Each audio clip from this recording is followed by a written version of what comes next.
This question comes from Skelmorley, Scotland. I hope I said that right. Skelmorley, Scotland.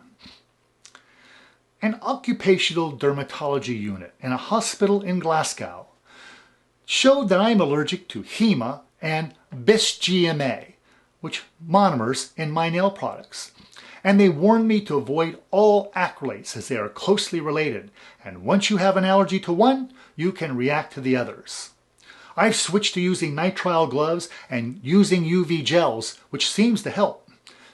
I'm looking at a sunscreen, or I'm looking for a sunscreen, she said, without acrylates, as the doctor advised. But I haven't found any. Should I continue using the ones I have, even though it contains acrylates copolymers?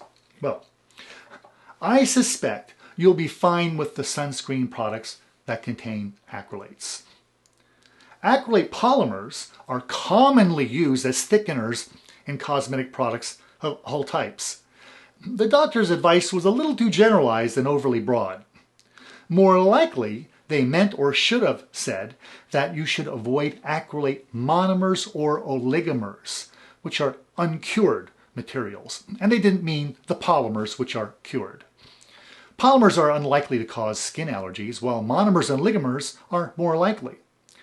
Now, it's also not likely at all to become allergic to all acrylates, since most are polymers and they will not cause skin allergies. Also, UV gels are based primarily on acrylate oligomers. However, you claim to be doing better once you switch to using them.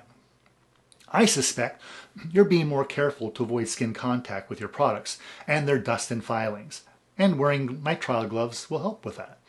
Avoiding exposure will reduce symptoms. However, continued exposure will eventually increase skin sensitivity. So your symptoms more than likely, or I should say probably or possibly, could return and worsen when they do, unless you are exceedingly careful. If you are, then you can prevent them from returning. So I do agree with the recommendation to avoid acrylate and methacrylate monomers or oligomers, which would be more appropriate for the doctors to tell you.